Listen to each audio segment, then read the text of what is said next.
Usapang kabit tayo, pang international lang mga kabit. Ayan, dahil ang akala natin ay nasa Pilipinas lang po yung mga kabit.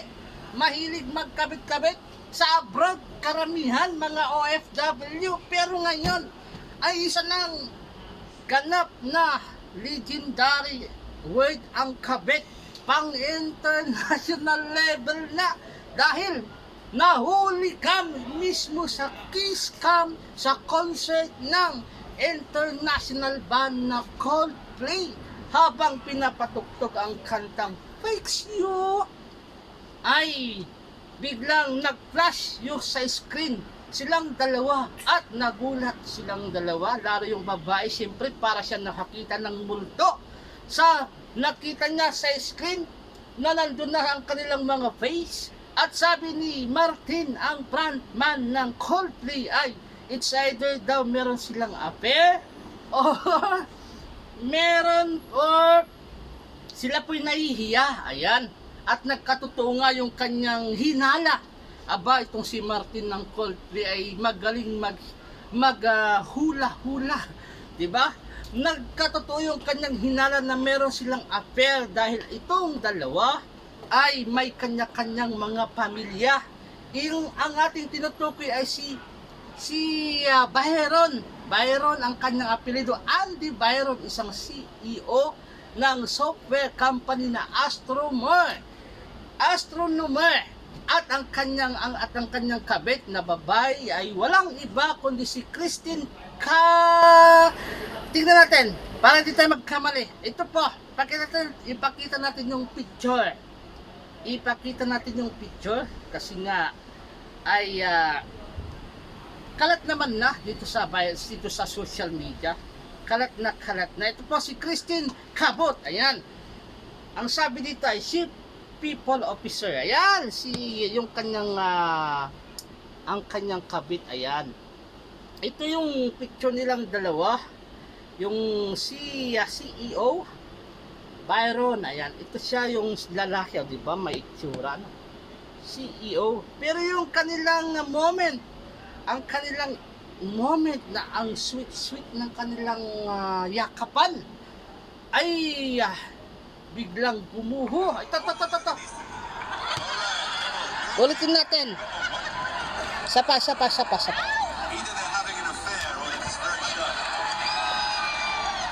Ayan, sabi ni Martin. One more. Isa pa.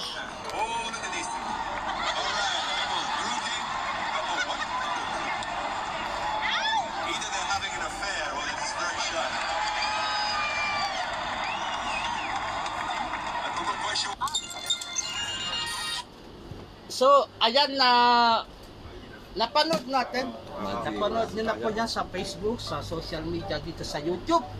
Yung nangyari, di ba? Para silang nagulantang. Yung lalaki ay biglang nagtago sa likod. Yung babae ay nagtakot ng muka, di ba? Yun. Yan po yung nangyari. Kaya naman ay yung asawa ni CEO, ni Andy Byron ay tinanggal niya yung kanyang Byron na last name sa kanyang Facebook. Siyempre, kahihiyan po yun na nangyari dahil meron silang dalawang anak. At meron ngang pinost yung CEO na apologize later. Meron siyang statement. Sabi dito sa kanyang statement ay New York, July 17, 2025. I want to acknowledge the moment that has been circulating online and the disappointment, it goes, sabi niya dito, what was supposed to be the night of music and joy turned into a deeply personal mistake playing out on a very public stage. I want to sincerely apologize to my wife, my family, and the team of Astronomer. Ayan, mabulol po ako sa ara. Astronomer, ayan, you deserve better from me as a partner, as a father, and as a leader. Yan kasi ay siya po ay CEO. This is not who I want to be or how I want to be represent the company. Wait lang, may customer. Zero. Yan na. Masipasig. Di ka. Look, saksay man.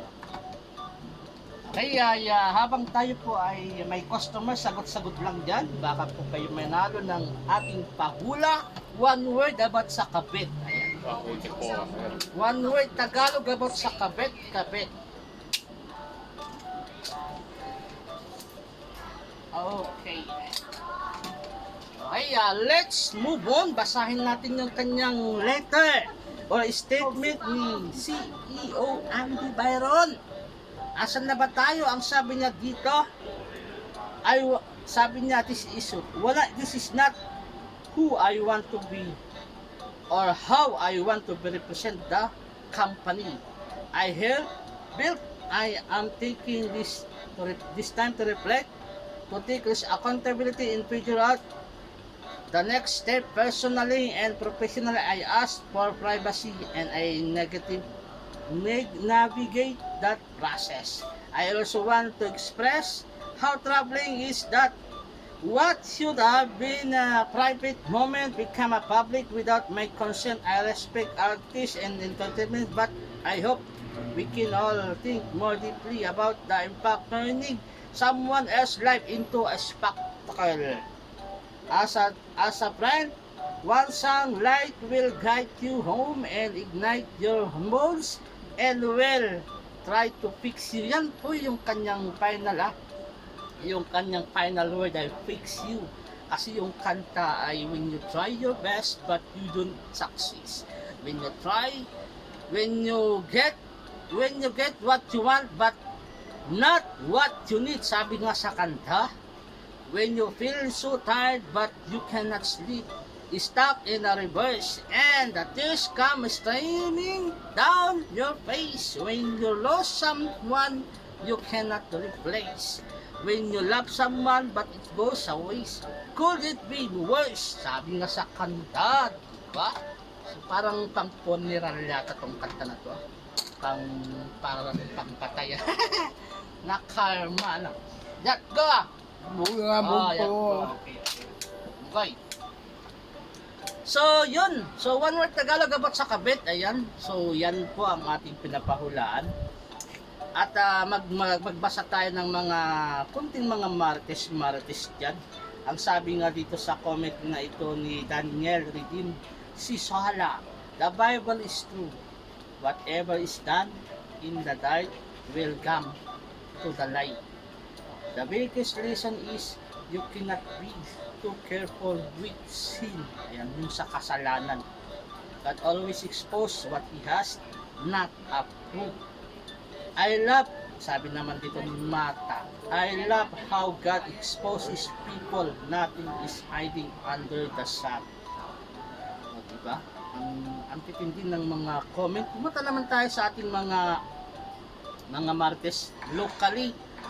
Ang ating mga marites dito sa Pilipinas, yan. Sila ang patunay na kahit anong tago mo, lalabas at lalabas din ito sa tamang panahon. Sabi naman dito, di ba?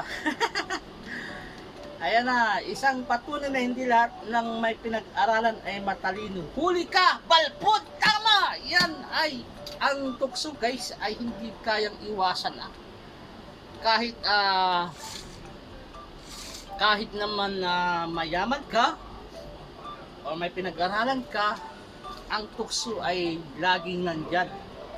Kaya ang payo ko sa mga natutukso or gustong mga vet o may kabit po dyan, pasintabi sa mga word na panakabit ay hindi ko naman kayo ginadjudge, pero meron akong advice sa mga kabit kung alam nyo na po nakabit po kayo ay wag po kayong lalabas sa public na magkasama, kasi ang tao o di kaya ang yung mga kaibigan ay dapat hindi niyo pinapaalam sa kanila, kahit kaibigan mo yan o di kaya kapatid mo yan o magulang mo yan, dapat sarili mo yan. Wag na wag mo ipaalam na ikaw ay isang kabit ng isang kabit. Kasi nga, uhusgahan ka yan. Maliban na lang kung yung nanay mo ay alam mo na naiintindihan ka niya kasi nanay mo siya, alam mo yung ugali niya na, uy, mama, nailaba ko sa isang pugi, may asawa, ganon yung moment ko sa nanay mo. Kasi ang mother knows best na eh. Pero sa kaibigan ay wag na wag niyo pong sasabihin na may kabit po kayo sa kaibigan nyo. O di kaya yun na, ang sasabi ko lagi ay secret, make it secret. Secret yan secret nyo lang sa sarili nyo na never kayong mag-trust anyone o di kaya ay sa kabit naman kunwari ikaw o kunwari ako yung kabit ako mangalang yung kabit nakapakamot pa ka ng ulo ay kung alam ko na ako yung kabit tapos ay yung babae tapos niyayaya akong kumain sa labas ay hanggat maaari ay ayaw ko. Pero since mapilit siya, pwede naman. As long na naka-disguise ba? Yung sunglass, naka-sombrero. Tapos tingin ka sa paligid mo. Tapos pag naglakad kayo, distansya amigo. Huwag kayong mag-holding hands. Pwede naman kayo mag-holding hands. Pero yun nga, kung naka-disguise ka na, pwede pala yun. Pwede mag-holding hands kung naka-disguise. Yung talagang hindi ka makikilala sa daan-daan ng mga makakasalubong mong Pilipino dyan na mga marites. Kasi nga, uhusgahan ka. Di ba? Uhusgahan ka ng mga marites. Kaya ang the best way na lang, magkita na lang kayo sa hotel. Yun na lang, doon na lang kayo kumain, magsubuan, mag-take out na lang kayo ng mga pagkain doon, ng mga gusto nyong favorite na pagkain, na alak, sa hotel na lang po kayong magbembangan, magbembangan insert, magsubuan, diba? Magsubuan ng mga masasarap na pagkain, okay? Okay, kasi nga, alam mo na nga bawal, bakit mo pa ipapalangalandakan, okay? Yun, kagaya nung nangyari sa kanilang dalawa. Si CEO Andy Byron at saka si Christine Caput. Yan tuloy yung private life nila, pinagpipiesta na ng buong mundo kasi nga alam niyo naman ang Coldplay ay isang napakasikat na banda. Diba? Okay? Hanggang dito na lang. At ayun nga pala, nakalimutan ko, may pahula tayo. One word dapat sa mga kabit dyan. About sa mga kabit. Okay, with letter M-A, kabit dyan. Okay, 10, 9, 8, 7, 6, 5, 4, 3, 2, 1, stop! Ang tamang sagot about sa mga kabit, wala pala akong wala pa pala akong nakondita, pero try natin to kung pwede siya. Yeah. Okay, ang tamang sagot ay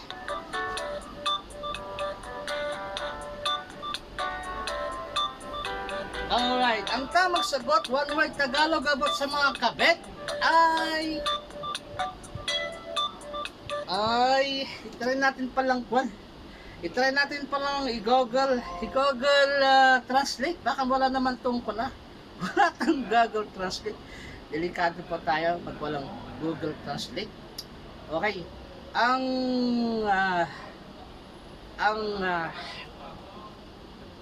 Ang tamang sagot ay ito po ang ating tamang sagot. Okay. Saan na ang Google Translate? Ito po muna, tas sa papel. Ayan. Ilayo natin. Gumanyan. Okay, gumanyan. Or ang English niya ay, translate natin. Gumanyan is be like that. Okay? Be like that. Okay? Yan po yung bago kayo gumanyan na makipagkabit.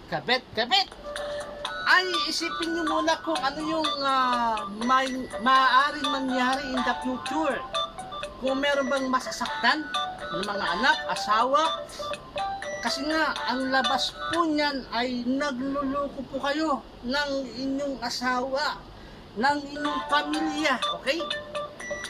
Kaya bago kayo gumanyan, ay dapat bago kayo gumanyan ay dapat ay makipaghiwalay na lang po kayo, ano?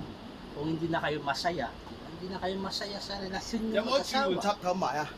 Ali ka, 插頭 mawa. 冇啊？ O, luksi-luksi yapin. 幾錢啊？ Yapin na, luksi-luksi yapin. 60啊？ Hindi luksi-luksi yapin, no? Ayan, bago kayo gumanyan ay isipin niyo muna kung meron kayong masasaktan. Meron kayong masasaktan na mga tao, ano? O kung bago kayo gumanyan, dapat ay sekreto lang, ano? Sekreto lang yan. Yung sinabi ko kanina, never kanyong lalabas sa public or ipagsasabi kahit sino man, ano, kahit sinong tao, ano? Kasi nga pag yan ay sumumbulat, ano? Kagaya nung nangyari dyan sa kiss cam na yan, ha? Parang karma is digital, ano? Yung nangyayari, no? Karma is digital. Kasi nga yung kiss cam na yan, ha? Kiss cam na yan, on cam mismo. Nahuli cam sila. So, karma is digital. Kaya yun, bago kayo kumanyan, dapat isipin nyo muna kung kayo po ay may masasaktan, okay? Maraming salamat. At hanggang dito na lang. Thank you. Sa man. 啊，再見。 Okay. 飛 Thank you. 呢 Bye-bye. 呢個5蚊㗎，有冇港幣啊？有冇港幣喎？唔該。 Gusto niya ng Hong Kong, ayaw niya ng Macau, ayan, na Barya. Okay, maraming salamat. Bye-bye.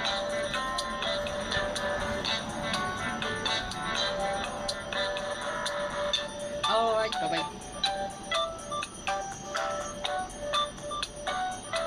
Ayaw pa rin.